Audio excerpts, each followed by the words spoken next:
Hallelujah. Hallelujah. Hallelujah. Hallelujah. Àwa ìwé St. Michael mímọ́ àfògo fún Ọlọ́run Baba, àfògo fún Ọlọ́run Ọmọ, àfògo fún Ọlọ́run Ẹ̀mí Mímọ́. A dúpẹ́ ọba tó wà pẹ̀lú wa, ọba tó ń fún wa ní àlàáfíà, ọba tó ń fi ààbò rẹ̀ bò wá. Olúwa gba ọpẹ́ wa. A dúpẹ́ lórí ẹnìkọ̀ọ̀kan lórí òkè yìí. A dúpẹ́ lórí àwọn ìyá wa, lórí àwọn dádì wa, lórí àwọn uncles and aunties. Olúwa kó gba ọpẹ́ wa. A dúpẹ́ fọ́lọ́run ọba tó fún wa ní retentive memory. A dúpẹ́ pọ́ba tó wà pẹ̀lú wa. Ó mú wa láti pàdé ipá. We're going from grace to grace. Olúwa gba ọpẹ́ wa. A dúpẹ́ lọ́wọ́ Ọlọ́run lórí àwọn alálà lórí òkè yìí. A dúpẹ́ Ọlọ́run tó kà wá yẹ, tó ka gbogbo wa yẹ, tó jẹ́ ká dúró àwọn kó máa gbà lórí wa lórí òkè yìí. Olúwa gba ọpẹ́ wa. Àwọn abẹ Ọlọ́run onímájẹ̀mú lórí gbogbo àwọn tó ń wá ọkọ tàbí ìkejì àtàwọn tó ń wá ọmọ ní abẹ Ọlọ́run ẹ̀mí àwọn wòlíì òtítọ́ wípé kó lọ fún ọ ní ọmọ aláyọ̀, ọmọ látòrí ìtẹ́, ọmọ ìdùnnú, ọmọ àlàáfíà, pé kọ́lọ́run kó fi fún wọn. Abẹ Ọlọ́run onímájẹ̀mú wípé kó máa di gbogbo wa mú. Olúwa kó gba ọpẹ́ àwọ̀ ìwé Jésù Olúwa wa. Àmín, àmín, àmín lórúkọ Jésù. Ọlọ́run àwọn ọmọ ìwé o, alágbára ní Síónì, Olúwa gbàdúrà fáwọn ọmọ wa. Wọ́n mú ọpẹ́ wá ní ọdún yìí tí ń ṣe àjọ̀dún àwọn Érónì. Olúwa gba ọpẹ́ wọn, Olúwa gba àyìn wọn. Àfi wọ́n lẹ́yìn ọ̀gá ògo lọ́wọ́, àwọn ọmọ wà lọ́lídé, àbò ń jẹ́ kó wà lórí wọn. Má jẹ́ àdàmú lórí wọn. Ọlá yín ẹwà ń jẹ́ kó wà lára wọn. Kọ́ máa lọ láti pàdé ipá àti ìṣẹ́gun dé ìṣẹ́gun. Tó bẹ́ẹ̀ ní ọdún tó ń bọ̀ lórí àwọn ọmọ ìkọ́pa púpọ̀ jù báyìí lọ.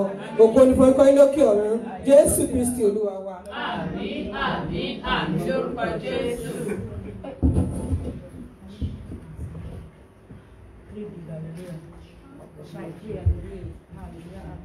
Hallelujah. Hallelujah. Hallelujah. Hallelujah. Hallelujah. Surely, goodness and mercy shall follow us all the days of our life, and we shall continue to dwell in the presence of the Lord forever and ever. Amen. Clap for Jesus. General Thanksgiving. Female, male, everybody please come forward for your general Thanksgiving.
Adúpẹ́ fún ìpamọ́ ìdásí Ọlọ́run nínú ayé wa. Adúpẹ́ pé náà ń kà wáyé láti ṣe àjọ̀dún ìrànbà lẹ́nu. Kọba ní ìkó gbọpẹ́ wa. Ìwọ bá ọpẹ́ kékeré tá a mú wáyé kọba ní ìkó jẹ́ kó jẹ́ ìtẹ́wọ́gbà. Jésù Olúwa wa. Olúwa kó gbọ́ ọpẹ́ ìjọ fún mi ìgbà àgbàdúrà lórí gbogbo ọpẹ́. Olúwa Ọlọ́run alágbára ọba ìgbọ́ ẹ̀ṣá ìdìbàjẹ́ adúgbò aláyọ̀ àyàn ológo àwọn gẹ́gẹ́ bí ẹgbẹ́ ọmọ St. Michael àmú ọpẹ́ wa wá Olúwa jẹ́ kó ọpẹ́ wa kó jẹ́ ìtẹ́wọ́gbà adúpẹ́ fún oore rírí adúpẹ́ fún oore àìrí adúpẹ́ fún ìṣẹ́gun lóríṣiríṣi ọ̀nà àrà adúpẹ́ ààbò rẹ tó fi bò wá tí o kò fi wá sílẹ̀ o ò jẹ́ ká gbàgbé ọ̀fọ̀ ò jẹ́ ká fi tọ̀fọ̀ ránṣẹ́ ìyìn yóò gbòdì forúkọ mọ́ rẹ Olúwa gbọ́ ọpẹ́ wa kó má ṣe díbàjẹ́ aláyọ̀ká yín ológo Jésù Olúwa wa. Àmín, àmín, àmín lórúkọ Jésù. Hallelujah. Hallelujah. Hallelujah. Hallelujah. Special thanksgiving. You are Yahweh. You are Yahweh. You are Yahweh. You are Yahweh. You are Yahweh. Alpha and Omega. You are Yahweh. Alpha and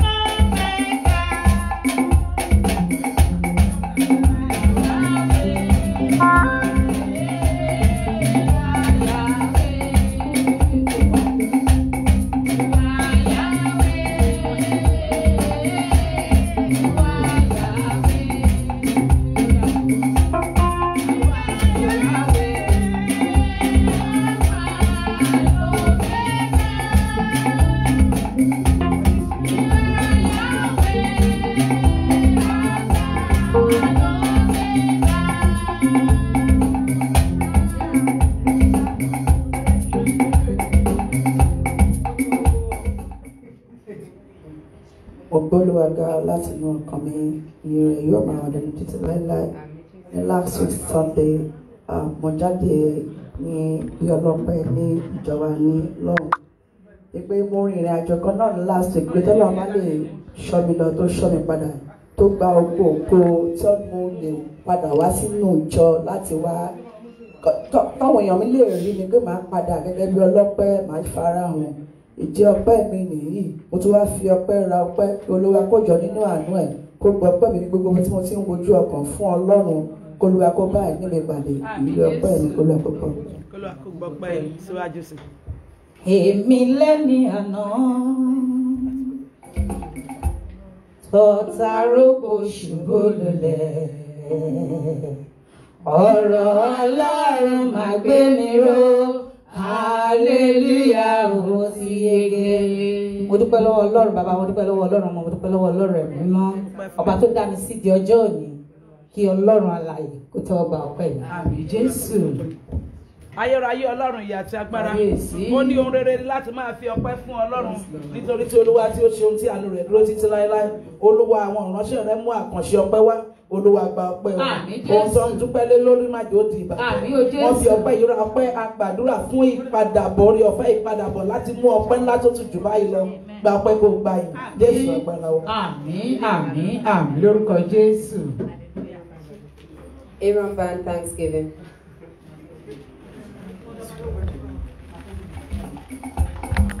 Alore get ready.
ṣọ́ra ìsinmi yọ ọjọ́ náà lọ́jọ́ náà Jésù wẹ̀.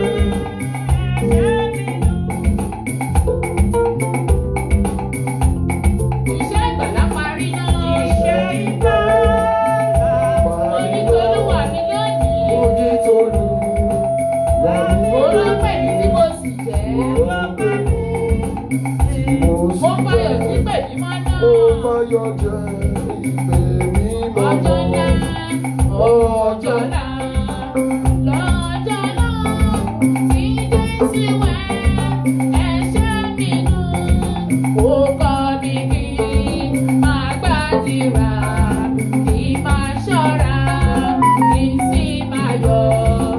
Ọjọ́ náà, lọ́jọ́ náà tí Jésù wẹ̀ ẹ̀ṣẹ̀ mi nù.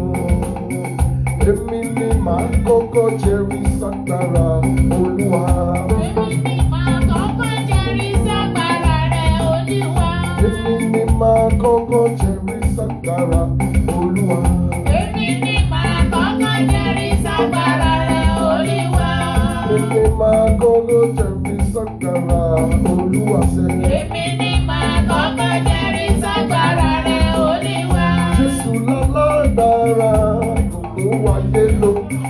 Jésù lálágbára Gbogbo ayé ló mọ̀.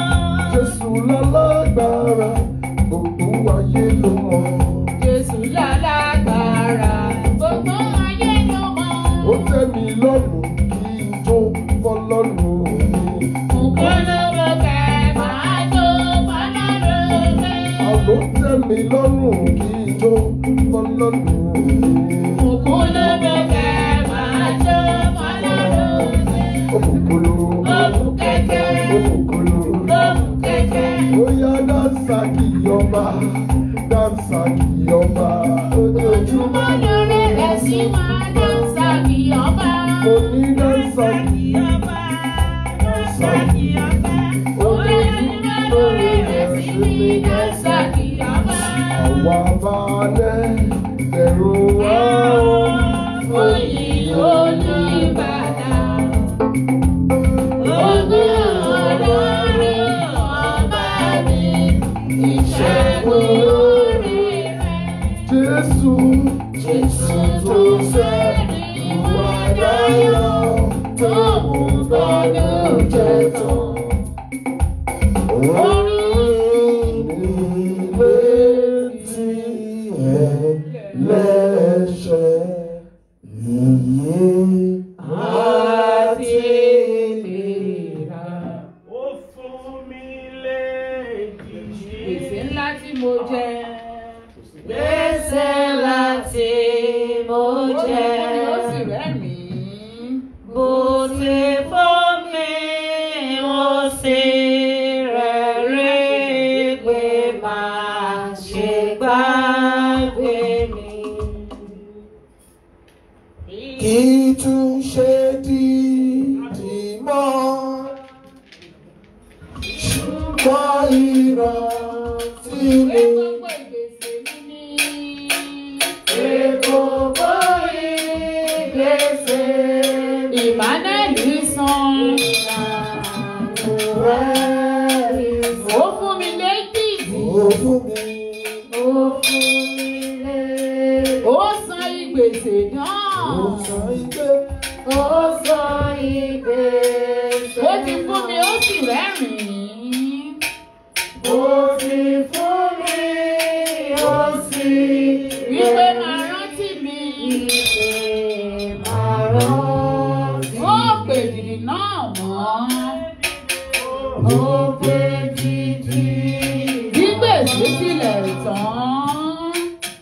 Ìgbésẹ̀ tí Ó san ìfẹ́ ni tó san. ó sọ ìfẹ́ ẹni. Ìgbésẹ̀ náà fún mi. Ìgbésẹ̀ náà fún Mo wò ó, mo sì rẹ́rìn-ín. owó mo sí rẹ̀. Mo tún wò ó, mo sọkún. Mo tún wò sàn. Ẹ̀rí ìbẹ̀rẹ̀ sí mi ní.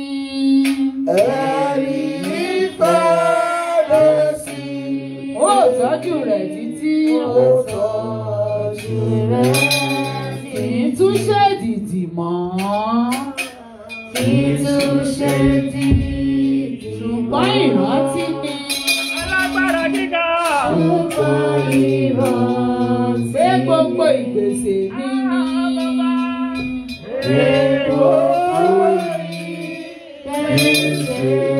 Emmanuel san.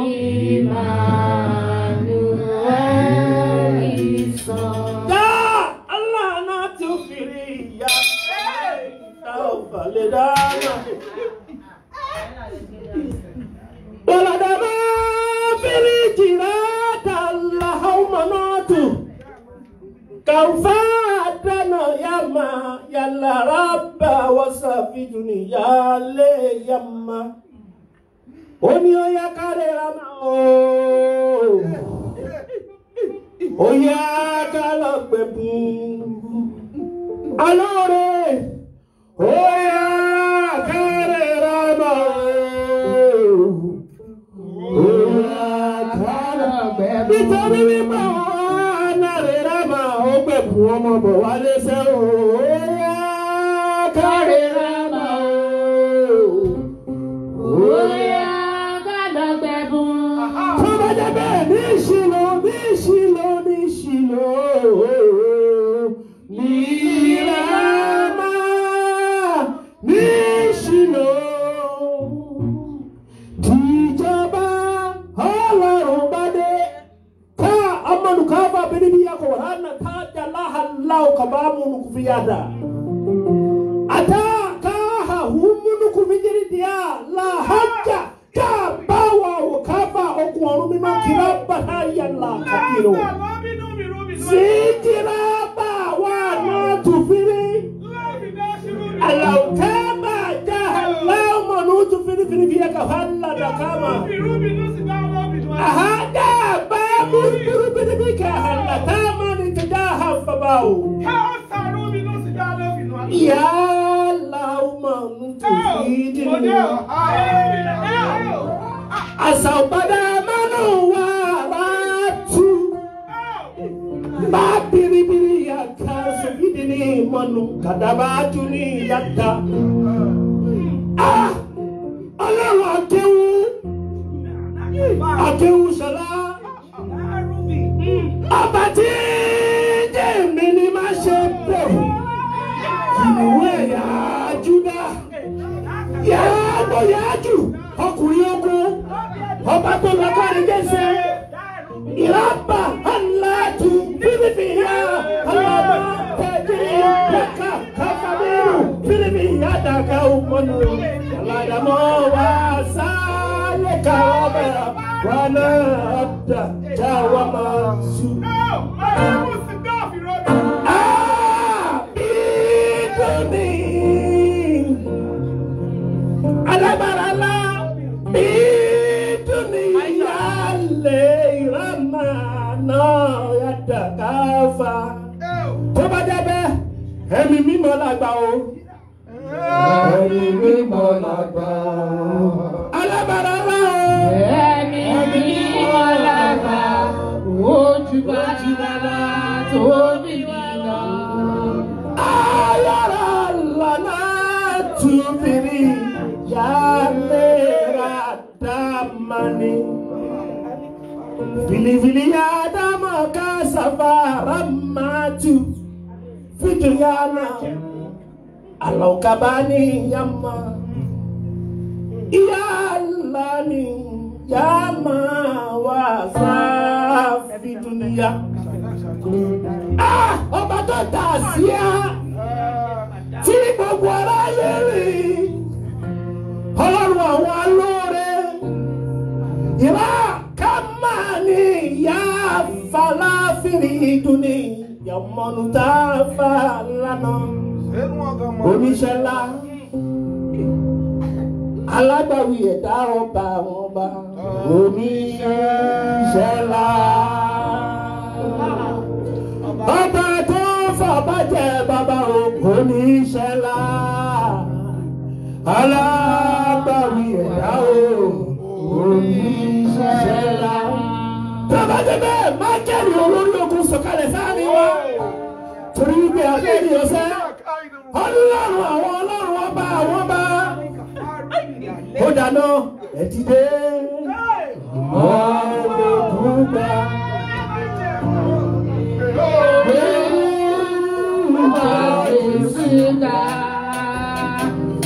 Ọjọ́ látàrí lónìí tí máa jẹ́ balógun wa. Jésù ni wa. Ẹ má jẹ́ ká fàgbọ́ ọpẹ́ la fẹ́ ṣe. Nítorí pé mo rí àwọn ràwánì tí wọ́n wọlé, mo rí àwọn ogun ọ̀hún tí wọ́n wọlé. Mo rí oníṣẹ́ ńlá tó ṣe kíni tó wọlé. Nítorí pé gẹ́gẹ́ bí ó ní àgbọ̀dọ̀ rí ọmọ ọba ńlá níta ká má rí àmì rẹ̀. Tí alóore bá ń ṣe àjọ̀dún, ó gbọ́dọ̀ yàtọ̀ ni. Eléyìí ló ń ṣe báńdì ló ń ṣe àjọ̀dún, alóore ló ń ṣe àjọ̀dún. Àwọn ní ikọ̀, àwọn ní pílà tó di ìjọ mú.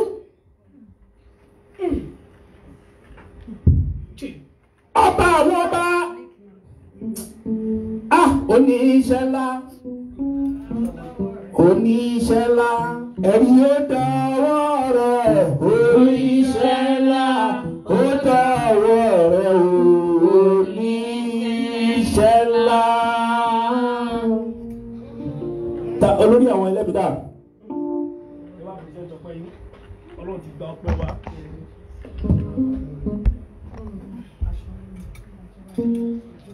Àfọ̀gbọ́ fọ́lọ́run bàbá. Gbogbo ìwà tí ó jẹ́ alóore tẹríba ìjọ torí Ọlọ́run. Ọlọ́run ọmọ, Ọlọ́run ẹ̀mí mímọ́. Gbogbo ẹgbẹ́ aróyìn pátápátá a fi ìyìn fún Ọlọ́run fún orí àti àánú tó fi ń bá wa rìnrìn àjò nítorí kò dá wa dá ìrìn àjò náà. Ṣé bàbá? Ní gbogbo ìgbà ló ń tan ìmọ́lẹ̀ sínú ìrìn àjò wa. A fi ọpẹ́ ra ọpẹ́ olórí ẹgbẹ́ alóore. Gbé kojú akóyàn fún wa. Àwọn tó fẹ́ sin Ọlọ́run ní ìmọ̀ kan ní ìtẹríba níwájú Ọlọ́run kó mú wọn wá sáàárín wa àwọn àtàwọn abẹ kájú wa kó má ṣe ṣòfò níwò ìyá àmọ̀lú ká pẹ̀lú àìlọ nínú ọpẹ́ nínú ìyanu àti nínú ògo nínú ìjọ Ọlọ́run iṣẹ́ ìyanu kó má ṣe dáwọ́ dúró Jésù ti wà wá. Gbogbo ẹgbẹ́ ẹ mọ bó ṣe máa ń lọ Aisha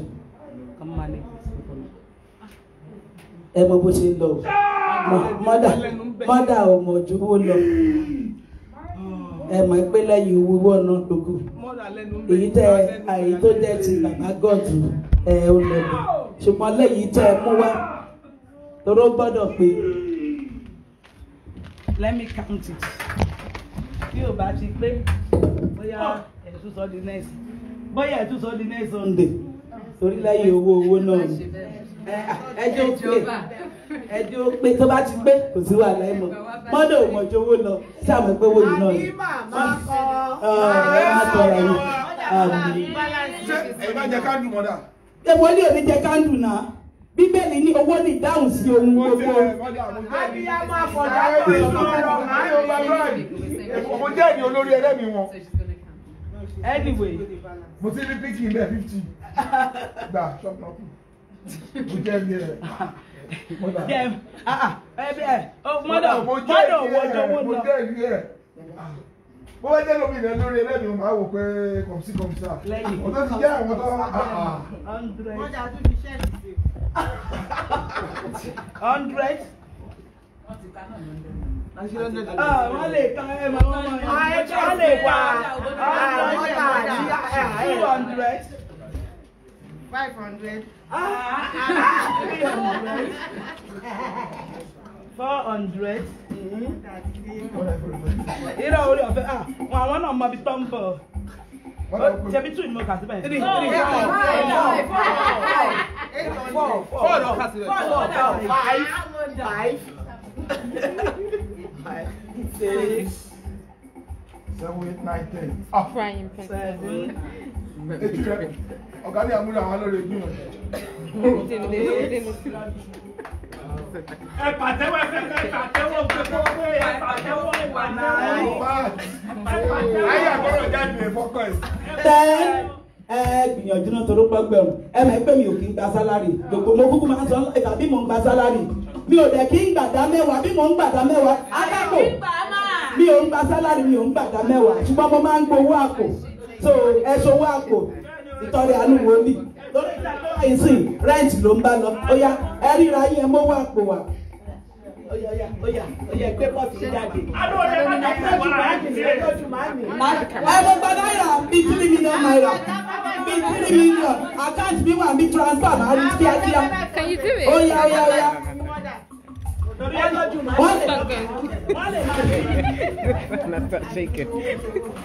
Wọ́n lè lọ máa fi $1 sí mi lápẹ̀jẹ́ ìfojú mi. Ariwo lèmi yóò fi mọ́.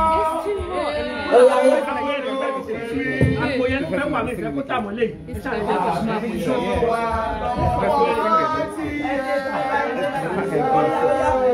Owó àpò lélẹ́yìn. Rédíò ní jẹ káyọ̀.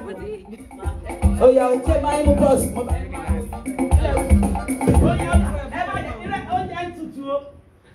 Wo ani adé bí ọba tí mo lè rí mọ́. Wà lórí rẹ̀ tẹ́. Ọdún ẹ̀ bá wọn bẹ̀.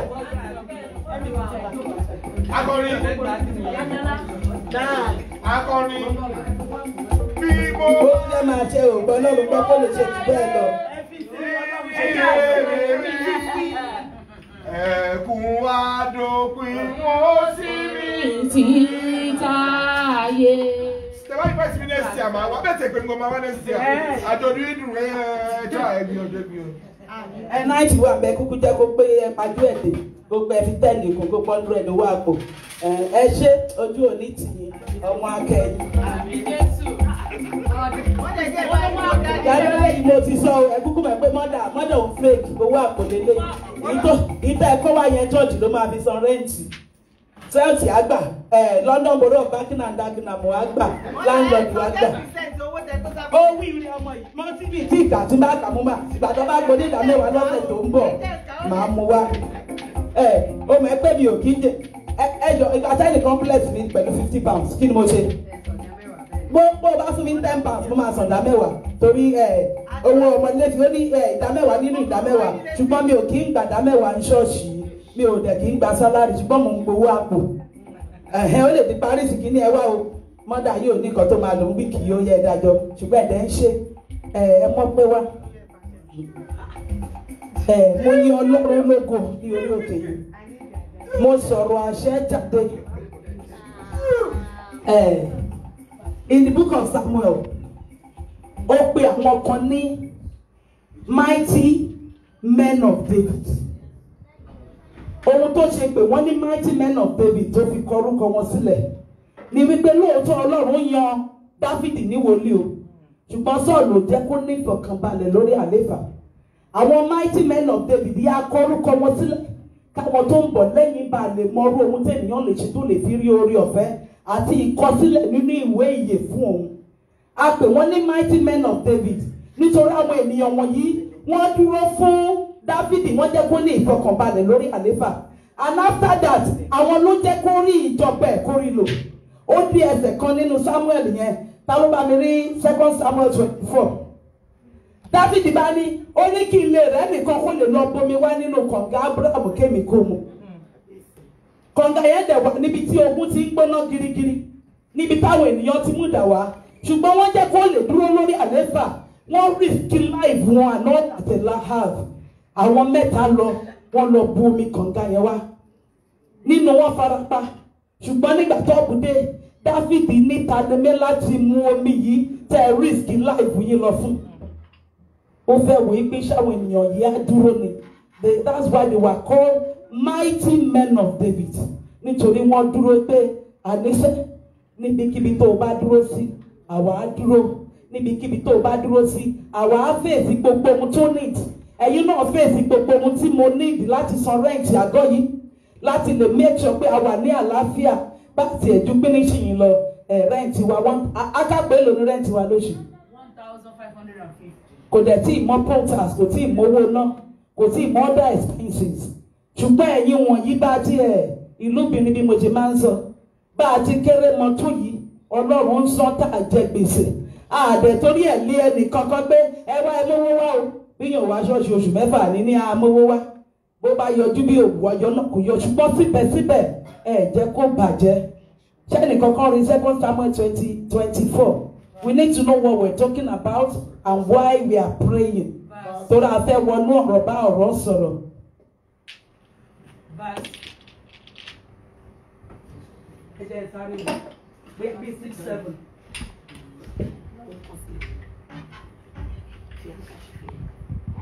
Yeah, we came to Gilead. What's the last?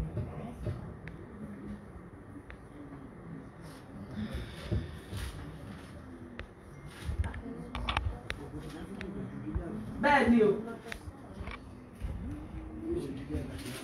Òun náà ni. Ṣùgbọ́n nítorí tẹ́ ẹ ṣe yìí fún ògo Ọlọ́run kì í ṣe fún wa bí kò ṣe fún ògo Ọlọ́run Ísírẹ́lì tó lè ṣe ohun gbogbo tó nínú ohun gbogbo. Òun náà ni o. Kò dẹ̀ sọ bí Ọlọ́run mìíràn.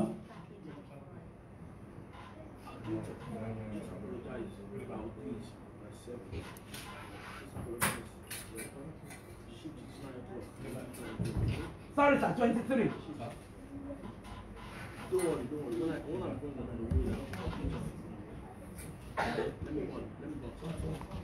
I'll start the situation. Get ready to share. In the next 5 minutes, I'll Láti 15, sir. 2 Samuel 23:15. Ta lórí. Ó ní Dáfídì sì kóńgẹ́, ó sì wí báyìí pé ta ni yóò fún mi mú nínú omi kànga tí ń bẹ ní Bethlehem èyí tí ó wà ní ìhà ẹnubodè. Àwọn ọkùnrin alágbára mẹ́ta sì la ogun àwọn Fílístínì lọ. Wọ́n sì fa omi láti inú kànga Bethlehem wá èyí tí ó wà ní ìhà ẹnubodè. Wọ́n sì mú tọ̀ Dáfídì wá.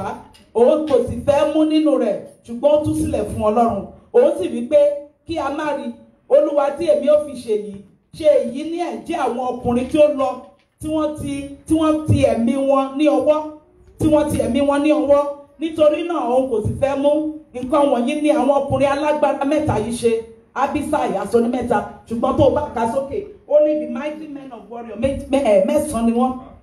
Ó ní àwọn tá a pè ní àwọn mighty men of David mighty men. Ó ní this be the name of the mighty men of whom David had. Ó kọ wọ́n ní kankan tó bá lọ ka 23 yẹn. Ṣùgbọ́n àwọn yẹn ló jẹ́ kí lóòótọ́ Ọlọ́run yàn lọ́ba, lóòótọ́ Ọlọ́run yàn mí ní wòlíì, ó yàn mí fún ìpè yìí. Ṣùgbọ́n bí ò bá sí ẹ̀yin wọ̀nyí kò lè sí èmi, tí ò bá sí ẹ̀yin wọ̀nyí kò lè sí ṣe Michael. Lóòótọ́ Ọlọ́run máa ṣiṣẹ́ o, ṣùgbọ́n W lọ́ máa pè tí mọ́dà bá sáré lọ gbèsè tó sáré lọ lùlù tó sáré lọ fìtura rí. Mo sọ̀rọ̀ àṣẹ jáde. Àwọn tá a pè ní mighty men of David yìí orúkọ wọn wọ inú ìwé nítorí pé Dáfídì ni wọ́n mú ẹ̀mí wọn ní ọwọ́ láti lọ bomi nínú kànga tó ń bẹ ní Bethlehem wá fún mi. That means they did not even care about their life. That anything David tó sọ́gbọ́n ó mọ̀ ìpójú ogun níbi tí kànga yẹn wà tó ń bẹ ní Philistine wà níbẹ̀. Ṣùgbọ́n wò pé ṣe máa rí wọ́n ní àwa lọ. Mo sọ̀rọ̀ àṣẹ jáde lónìí. Nítorí tí ẹ ṣe yìí, Ọlọ́run onímájẹ̀mú, ọba tí ń jẹ̀mí ni ọmọ má ṣe bẹ̀rù, olórí ogun ní Ísírẹ́lì, gbogbo ìdílé Jésè ìràwọ̀ wúrà ọmọ Mèrí, Ọlọ́run á kọjú sí yín, onímájẹ̀mú á ṣe yín lóore, bó ti wù kó rí lábẹ́ àkóso, ọwọ́ Ọlọ́run á gbé yín ró, ẹ ò ní ṣubú ara bẹ́ẹ̀ lẹ ò ní ṣubú ẹ̀mí, ìmọ́lẹ̀ àrọ́jà yín ò ní wọ̀kùn, nínú àánú bó ti wù kó mọ tó, ẹ ò ní tọrọ jẹ ò ní tọrọ mu ní gbogbo ọjọ́ tí ayé yìí bá ń jẹ ayé níwọ̀n ìgbà tí iṣẹ́ ọwọ́ Ọlọ́run bá ń jẹ tó ọjọ́ kẹfà bá ń jẹ ènìyàn níwọ̀n ìgbà tí òòrùn àti òṣùpá bá ń fi òkú ẹ̀wọ̀n ẹ ò ní mọ̀ bànújẹ́ bẹ́ẹ̀ lẹ ò ní mọ̀ korò. Mo sọ̀rọ̀ àṣẹ jáde, a ò rí kàá gbé Abraham sìnkú ọmọ o, a ò rí kàá gbé Isaac sìnkú ọmọ, a ò rí kàá gbé Jacob sìnkú ọmọ, Joseph tó ń rò pé òkú gan wọn rí pé ó wà láàyè.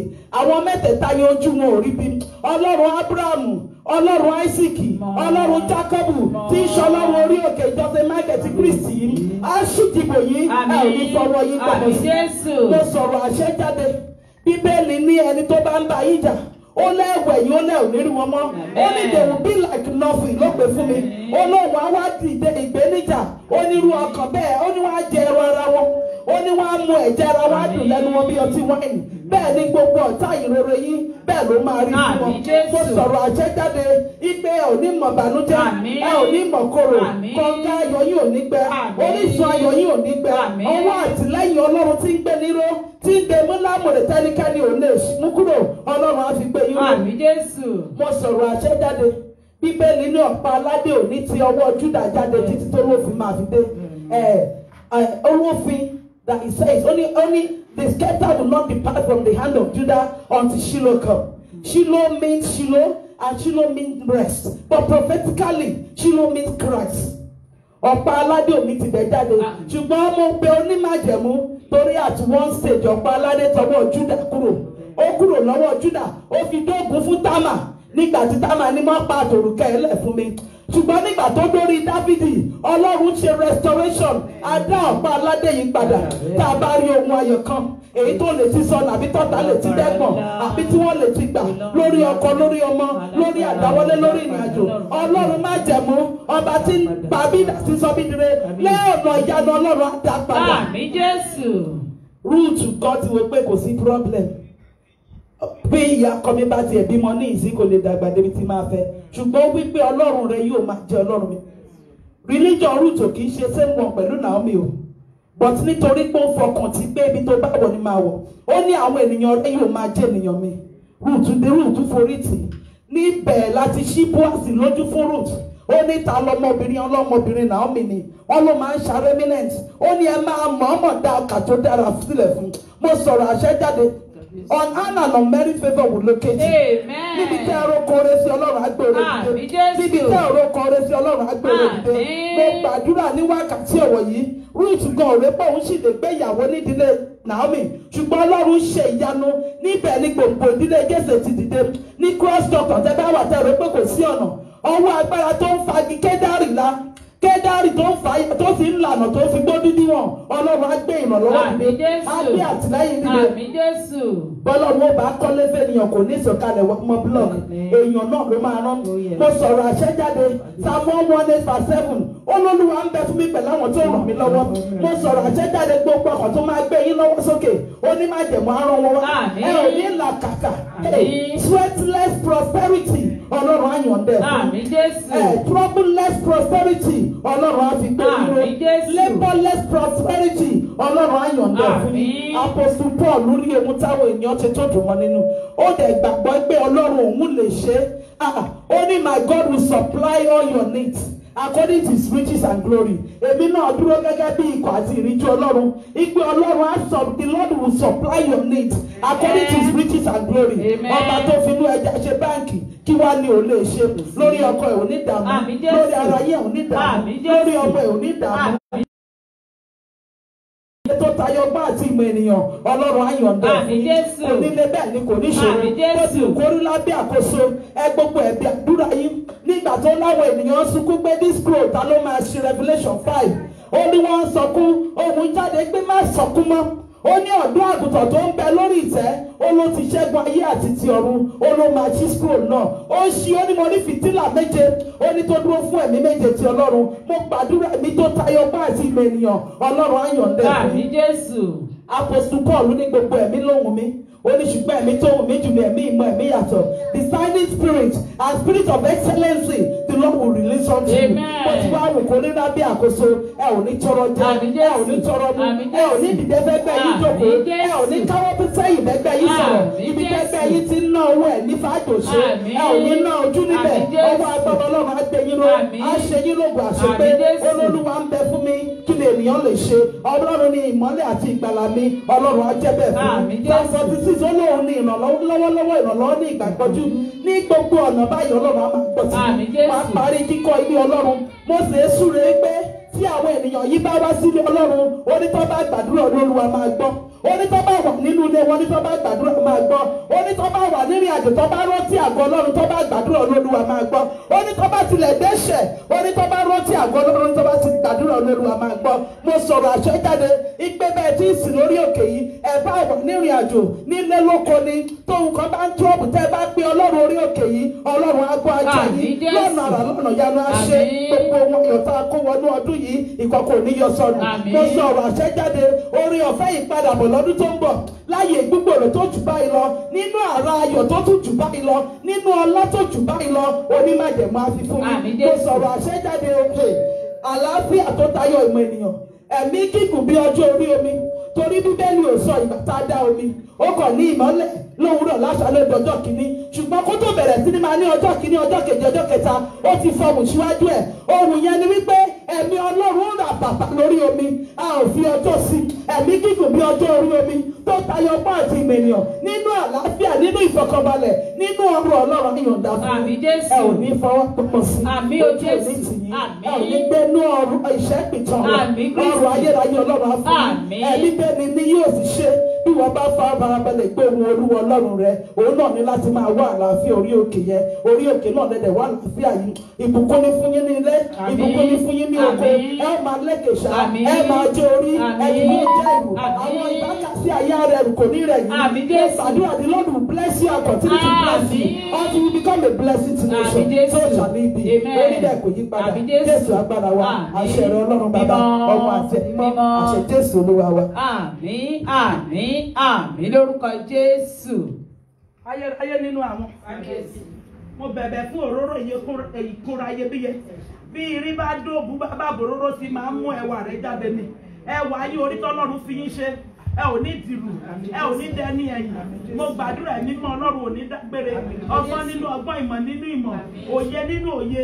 Ọlọ́run á yọ̀ǹda ẹ̀ fún yín. Gbogbo ohun tó ń pa yín lẹ́rìn ayé ò ní fi pa yín lẹ́rìn. Bá a ti rí yín tààrí ẹwà Ọlọ́run yìí, mo gbàdúrà onímájẹ̀mú àṣẹ ní pípé àṣẹ ní yíyẹ ó ti ìkórè lábẹ́ àkóso Daniel wípé ó ní àwọn ènìyàn mi pàápàá sún sẹ́yìn ó ní ṣùgbọ́n èmi ni mo dúró láti wo ìran yìí ó ní bó tilẹ̀ jẹ́ pé agbára mi fi mí sílẹ̀ ó lẹ́wà mi pàápàá ó ló bàjẹ́ ó ní mo dojú bolẹ̀ ó ní ṣùgbọ́n ọwọ́ kan dìde ó ló fà mí lọ́wọ́ sókè ó ní májẹ̀mú àfà yín lọ́wọ́ sókè àpótí Paul náà rí ìran bẹ́ẹ̀ tó símílà sí ti Daniel rí ó ní mo dojú bolẹ̀ ó lóun pretend bí ẹni tó kú ó ní mo gbọ́ ohùn nì tó wí pé dìde ó ní mo gbọ́ ohùn nì pé tó ní má bẹ̀rù èmi ni alpha àti omega ẹni ìbẹ̀rẹ̀ àti ẹni òpin mo sọ̀rọ̀ àṣẹ sínú ayé yín ọba tó ń jẹ́ alpha àti omega the I am that I am Olúwa fi gbé yín ró ó ní ó sọ fún Mósè ó ní I will make you God over Pharaoh ó dẹ̀ ṣe bẹ́ẹ̀ lọ́lọ́run máa ṣe fún yín ojú òní tì yín ayé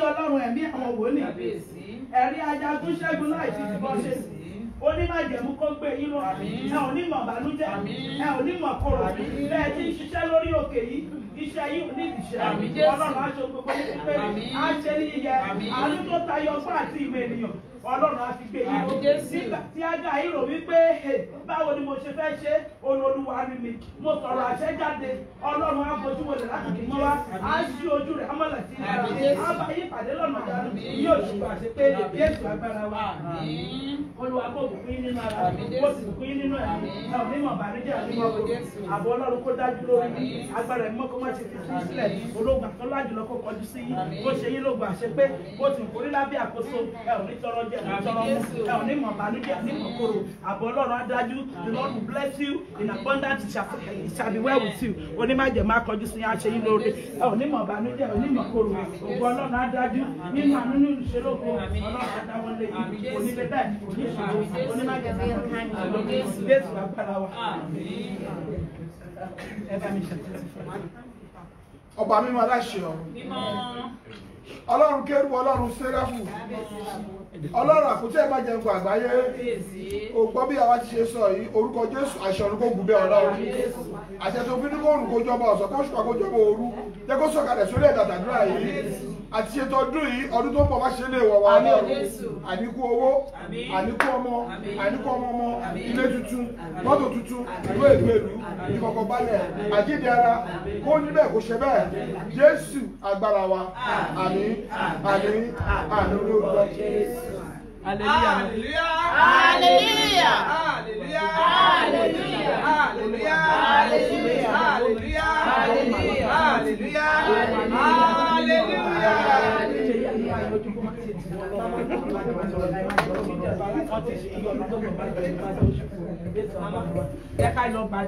Mother, until 1 minute.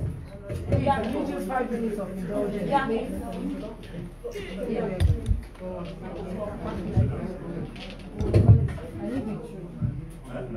Ẹ jọ̀ọ́ mo bẹ̀ everybody ẹ má bínú o ẹ jọ̀ọ́ mo fẹ́ bẹ̀bẹ̀ fún nǹkan ni o níwájú Ọlọ́run.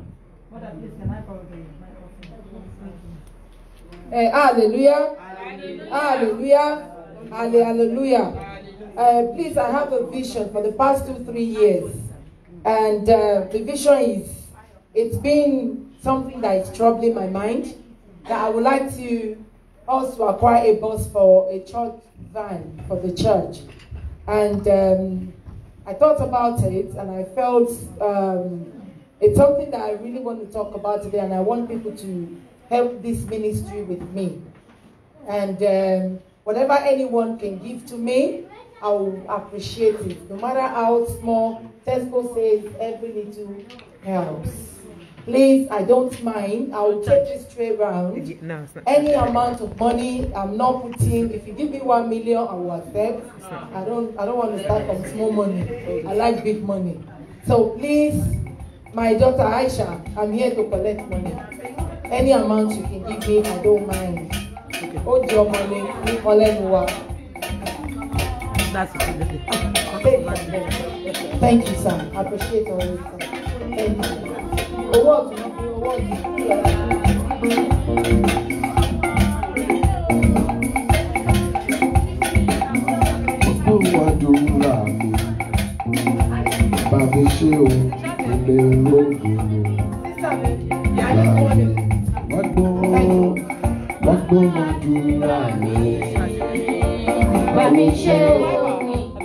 Change your wallet. Have you got 5 pounds on you? What do I do now?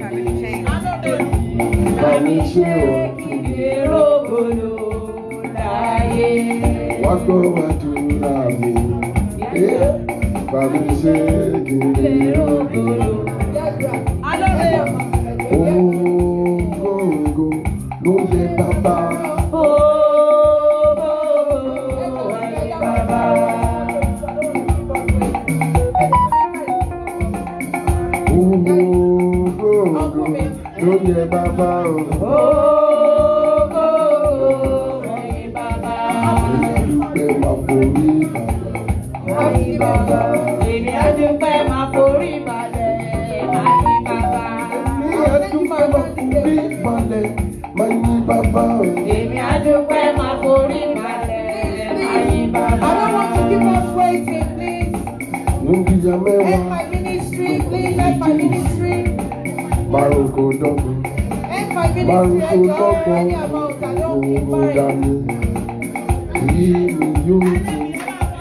Every single person here.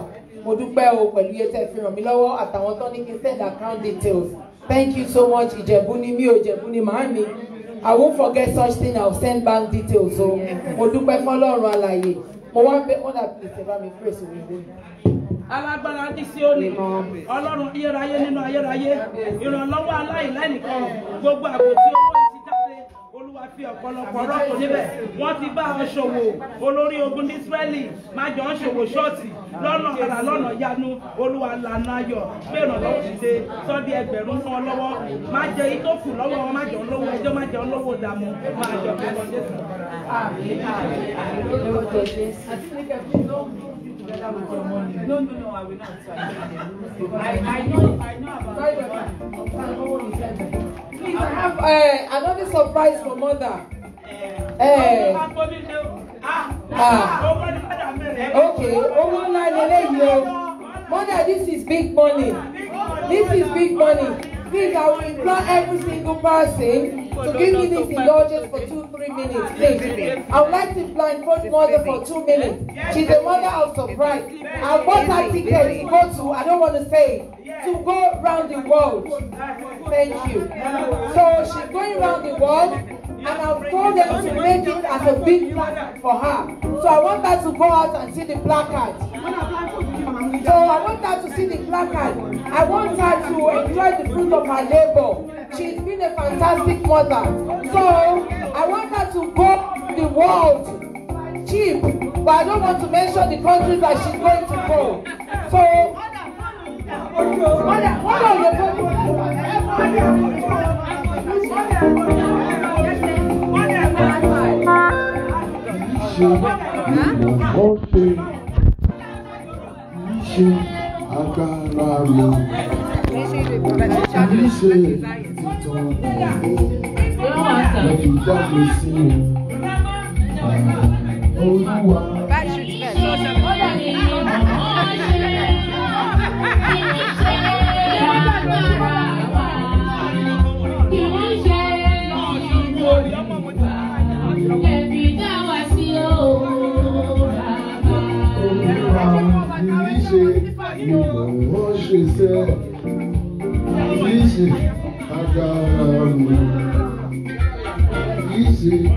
Mommy, sleep as Ore. Ore.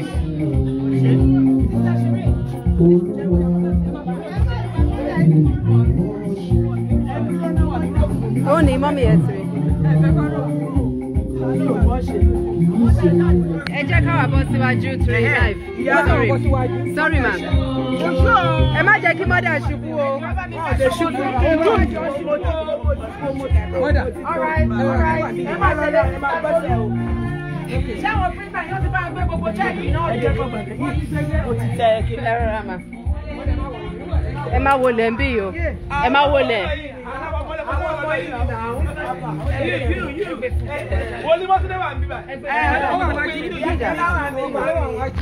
Hold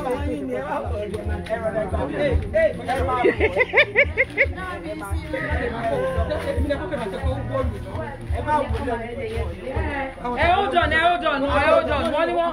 Wọ́n ti ń rìn bọ̀ àwọn tó ń gbé placard dání ti ń gbé bọ̀. Kí wọ́n ń gbé bọ̀ ni? Wọ́n ń gbé bọ̀. Mother, this trip, bẹ́ẹ̀ bá mú mi lọ, a máa jà o.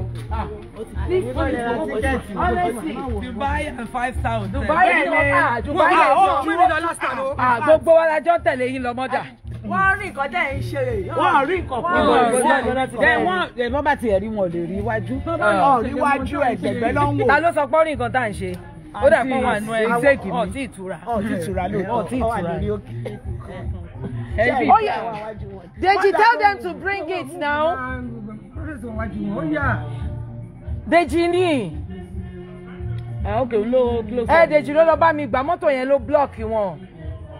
Okay, wọ́n ti ń gbé má wọrí. Wọ́n ti ń gbé placard yẹn. Wọ́n wà lẹ́yìn mọ́tò tó ń bọ̀ lọ́hùn. Placard yẹn lọ́ra ń gbé bọ̀ díẹ̀díẹ̀. I don't trust any of you anymore. Kí la ṣe mọ́dà tẹ́ẹ̀nì trust wa? Ẹ máa mi. Dèjì ó yá súnmọ́ mi símọ́ bí ẹ jẹ́ kí mọ́tò yìí kúrò lọ́nà. Ẹ jẹ́ kí wọ́n máa kọjá ó ń gbé bọ̀. A ní kó yà ní bọ́ọ̀dù láàyè.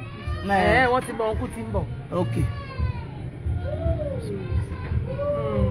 Ẹ rọra wọn kú.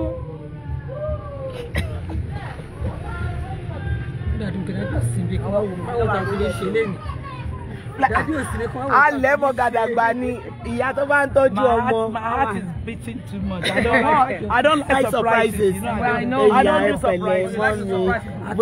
But ẹ má surprise me. I don't mind surprising people. I don't like surprises. Bọ́dà ẹ̀ máa bọ̀ ó yà ẹ̀ máa bẹ̀rẹ̀ ṣáájú díẹ̀ sí.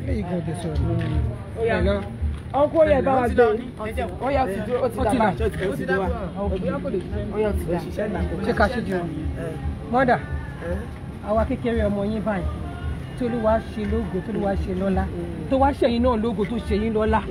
Olúwa fún yín ní mo ti lè sọ pàápàá tó yẹ mí gan lẹ́nu. Just like Mary àti Angel Gabriel. Only you are blessed among all women. We are blessed as well among all women because of you. So, on behalf of the member of St. Mary, St. Michael, one on the Mary, our St. Michael Church of Christ. Àpawọ́pọ̀, mo pawọ́pọ̀ torí pé òun èrè wèmí náà. Ní àpawọ́pọ̀, èmi náà like òun rere. I love good things. So àpawọ́pọ̀ láti present yín ní good tidings yìí. Wọ́n dẹ̀ ṣe máa present yín ní fi l'accident. Ọkọ̀ ìgbàlà ní gbogbo àlá máa wọnú ẹ̀. In Jesus' name, yeah, open our eyes. Ọkọ̀ ìgbàlà ní in the name of God the Father. In the name of God the name of God, the Holy Spirit. Yes,